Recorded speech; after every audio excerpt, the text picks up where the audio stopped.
Okay, this is my audience for my informative speech.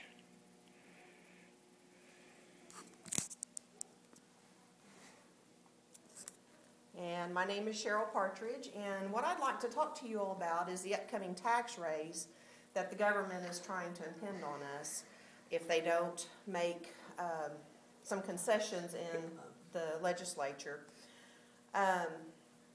However, there are some alternative to the tax raises that they're trying to impose, and one I'd like to talk to you about today is the fair tax proposal.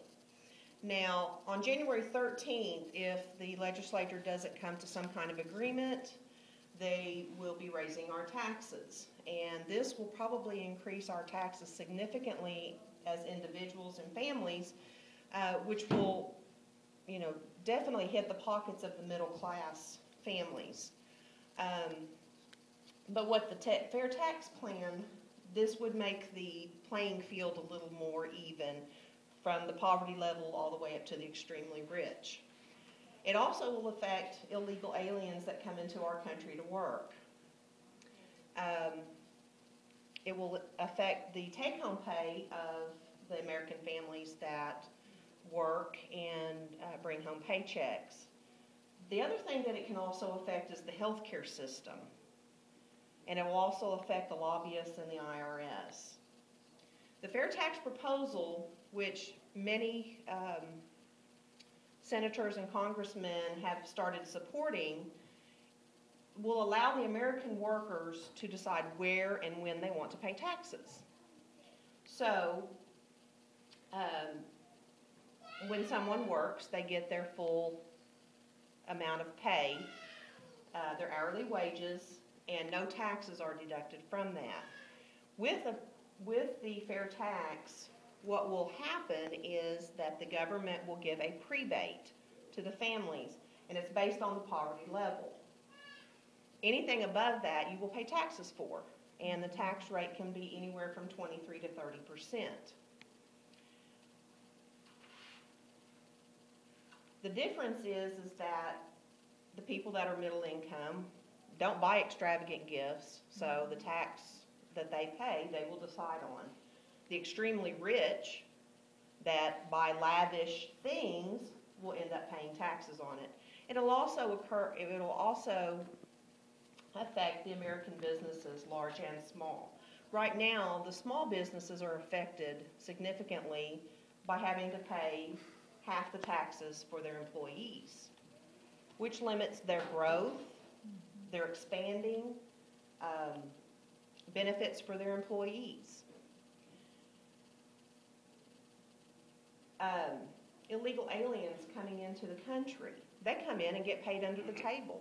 They don't claim taxes, they don't pay taxes, however they live in the freedom of our United States and send their money back to their foreign countries. This will affect them. For people to sell illegal drugs, many of them buy extravagant things, Escalades, Navigators. They will pay taxes on that. They don't claim the money that they make on these illegal drugs, so they're actually evading taxes. Many big businesses evade taxes by putting monies into tax shelters, sending them to offshore accounts, so that lowers their income that they pay taxes on. Many big businesses pay less taxes than the middle class families in America today.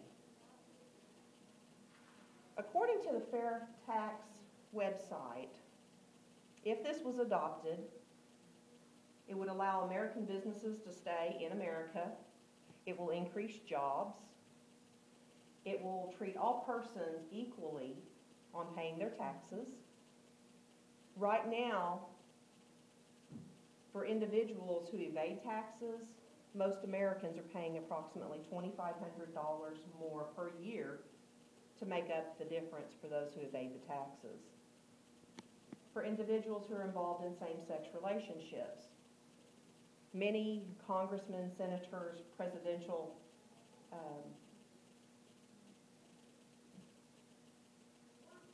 candidates,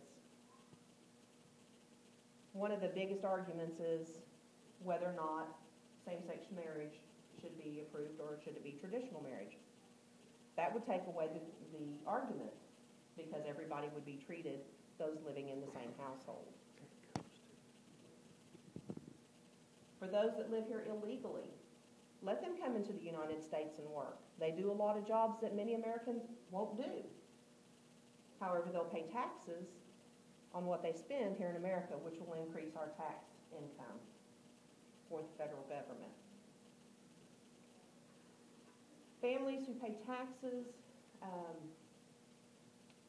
the prebate, like I said, would be regarding the poverty level. Pay 23% on whatever is spent above that prebate. Businesses will also pay taxes, and they'll benefit by keeping their businesses on U.S. soil. And anybody who is here illegally can continue to be here without the work visa, but they wouldn't receive the prebate for the living expenses. Many politicians say that it just won't work. However, the current tax system doesn't work. The current tax laws are so complicated to understand that many people take the easy way out.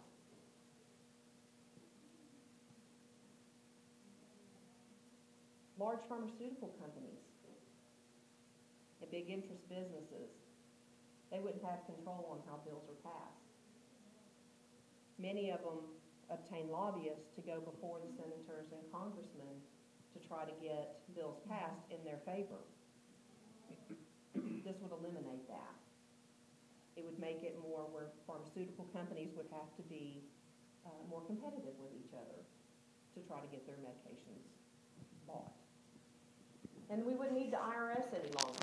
However, we would need people that would make sure that the income that they are stating that they make, they would be verifying that with, pay stubs and things like that,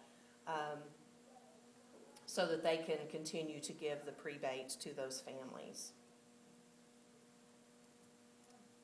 Like I said, the fair tax would be placing everybody on a more even playing ground. We would be able to determine where and when we spend our taxes. For people that are on poverty level, they would pay no taxes. It would also bring monies into the Medicare and Social Security to continue those programs. And it would make businesses more competitive with each other. They can also expand, hire more individuals, because right now, according to the Times Leader, we're above 8% on unemployment. So that would create jobs to employ more Americans. So overall, right now, I think the fair tax would probably be the best route that the federal government could take in, one, reducing the deficit that they've created of $16 trillion. And it will take away the complicated tax system that we currently have. Thank you.